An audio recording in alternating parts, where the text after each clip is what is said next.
जय गुरु जी। दोस्तों, आज होली का पर्व है और मैं आपको होली की बहुत बहुत शुभकामनाएं देना चाहता हूं। यह है आपका अपना प्रिय आरजे आदि कश्यप मुंबई से मानूस और आपके लिए लेकर आया है आपका मनपसंद programme positive karma. Episode number है 325 और आज जो दिन है वो होली का दिन है, यानी कि सोमवार और 29 मार्च। आज मैं आपको एक नीरज बहुत ही फेमस कविता सुनाना चाहता हूं। बहुत प्रसिद्ध कविता है जो होली के उपलक्ष्य में लिखी है, और उसके अलावा एक छोटी सी कहानी सुनाऊंगा जिसका शीर्षक होगा अपनी गठरी टटोले। दोस्तों, शुरुआत करते हैं इस कार्यक्रम की इस कविता से। पॉजिटिव कर्मा आरजे आदि कश्यप मुंबई चा मानूस। कविता कुछ इस प्रकार है। करे जब पाऊं खुद नर्तन, करें जब पाऊं खुद नर्तन, समझ लेना कि होली है।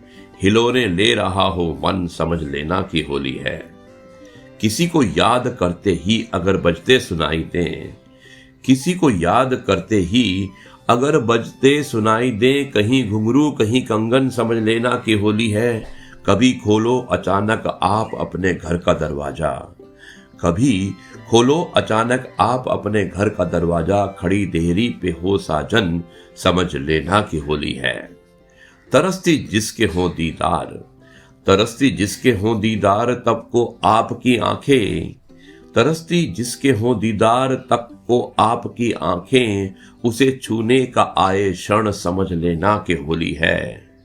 आगे लिखते हैं, हमारी जिंदगी यूं तो है एक कांटों भरा जंगल, हमारी जिंदगी यूं तो है एक कांटों भरा जंगल, अगर लगने लगे मधुबन, समझ लेना कि होली है। बुलाए जब तुझे वो गीत गाकर ताल पर डफकी, बुलाए जब तुझे वो गीत गाकर ताल पर डफकी, जिसे माना किए दुश्मन, समझ लेना कि होली है।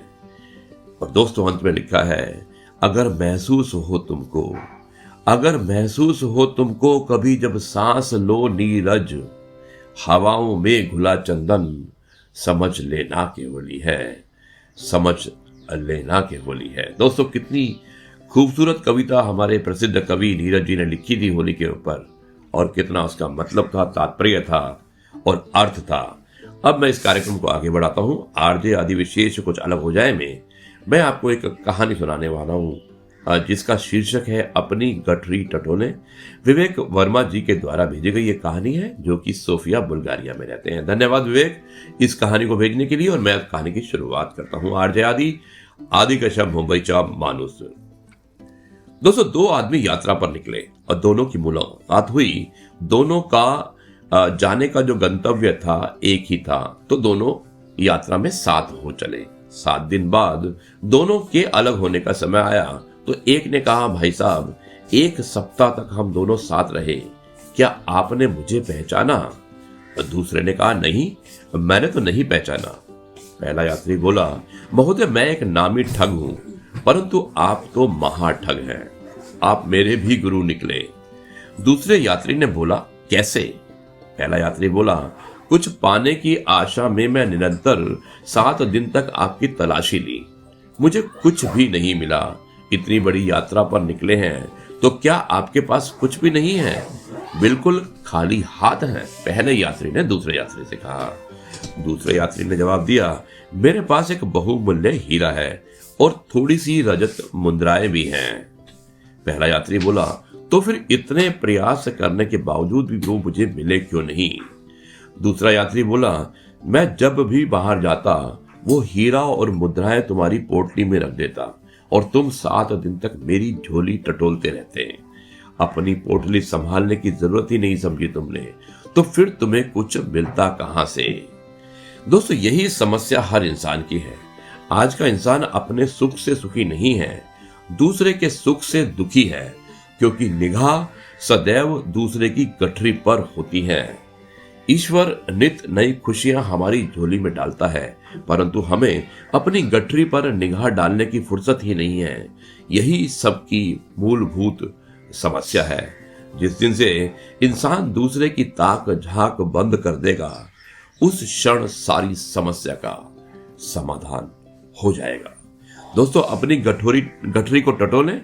जीवन में सबसे बड़ा गूढ़ मंत्र है कि स्वयं को टटोलें और जीवन पथ पर आगे बढ़ें। सफलताएं आपकी प्रतीक्षा में हैं। धन्यवाद दोस्तों, ये थी कहानी और मुझे उम्मीद है कि ये कहानी आपको पसंद आई होगी। और एक बार फिर से धन्यवाद करता हूं मैं हमारे दोस्त जो कि बुल्गारिया में रहते हैं, विवेक वर्मा जी का, इतनी सुंदर और इतनी बताने वाली कहानी, शिक्षापद कहानी भेजने के लिए। यह है आपका अपना प्रिय आरजे आदि कश्यप, मुंबई से मानुसर। अब मैं इस कार्यक्रम को यहीं पर समाप्त करता हूं और कल आपसे एक बार फिर मुलाकात होगी एक नई कहानी, नई बातों और नई विचारों के साथ। तब तक के लिए मैं आपसे कहता हूं नमस्कार, जय हिंद, वंदे मातरम, भारत माता की जय, जय जवान जय किसान और जय गुरु जी।